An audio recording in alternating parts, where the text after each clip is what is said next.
In Lagos, an hours long blackout over the weekend has prompted the Transmission Company of Nigeria (TCN) to clarify that the cause was a tripped power line and not a grid collapse as speculated.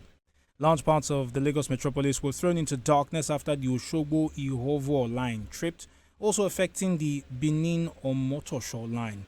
And while service on the lines has been restored, the incident has led to questions on the difference between a grid collapse, a disturbance, and a power trip. Joining the conversation is energy consultant Kurutsi Tabki. Mr. Tabki, good morning and thank you for joining us on the conversation. Yeah, thank you very much. Thank you very much, and good morning, Nigeria. So let's start with the cause of the most recent blackouts in Lagos. Can you explain to us what causes a tripping of power lines? Okay, yeah, thank you. Actually, what causes the tripping of a power line could just be probably like a fault on that line, so which could actually cascade into another line.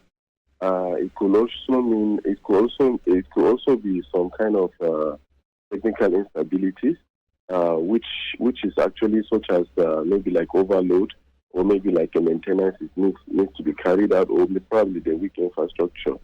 So some of those trippings could be like distance relay tripping, which is attributed to like protection on the line, or it could also be like overcurrent or earth fault protection, and others could also be like transient auto recloser tripping, or maybe sometimes also it could be like vegetation encroachment, or like thermal overload. Vegetation encroachment could just be maybe like, for instance, a vegetation could just grow and probably touch the line, and then it now grounds the line.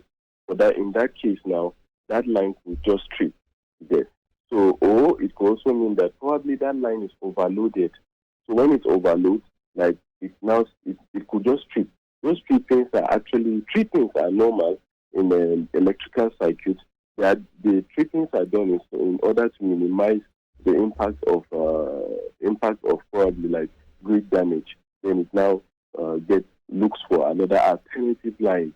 So in that temporarily, that particular line will have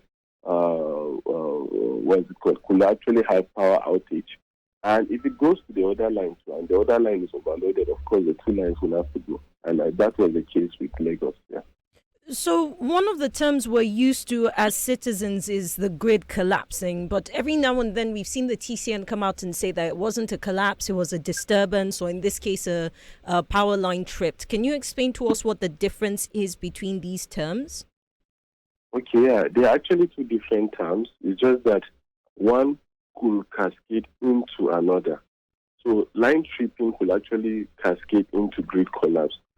Now, reason being that for a major load center like Lagos, if the line supplying it actually like trips, like it will be a very Herculean task for the grid not to collapse. However, in this case, it was properly managed in such a manner that like the grid couldn't collapse. Now, the difference is that a line supplying a load center A could actually trip without actually affecting the general, like it's not without it being so widespread. Yeah. So, like for instance, like grid collapse will actually lead to shutting down of lots of power plants, leading to like almost like a nationwide blackout. So, for line tripping, the causes are usually on that line, the load it is supplying.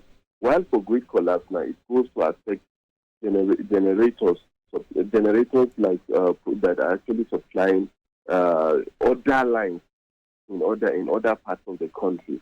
So there is actually a striking difference. Like grid collapse is like almost like a nationwide blackout. Yes, even though in the real sense it's difficult for it to just go to zero. Yeah, that's just the difference. So for line tripping, Lagos was affected, while some other parts were still having supply. So a larger part of the country was still having supply. So that's you can call what happened in Lagos a grid collapse. Right. So you're essentially saying that the only effect as far as a power line tripping on when it comes to the national grid would just be affected areas. In this particular instance, Lagos being affected because the Oshogbo Ihovo line tripped and not just the rest of the grid? No, not just not all the rest of the grids. Well, now, one thing about those lines also there is actually one of that line is actually like one of the longest lines. So and then of course Lagos is actually a major load center.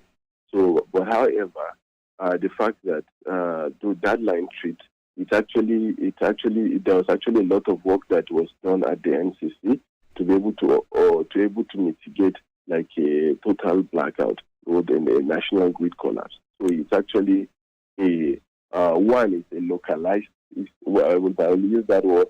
Line tripping is localized, while grid collapse is like a widespread blackout. Well, Mr. Tabki, thank you very much for your time and expertise on this conversation. Kuruti Tabki is an energy consultant who joined us this morning on Now Breakfast to speak on the blackouts that were experienced in parts of Lagos State over the weekend, which lasted hours. The transmission company of Nigeria, TCN, came out to clarify that the cause was a tripped line and not a grid collapse as was widely speculated. You're still on to Radio Now 95.3 FM Lagos, you're beyond the news station. We urge you to stay tuned. Our conversations continue in just a moment. This is Radio Now 95.3 FM. Come for the news, stay for informed conversations.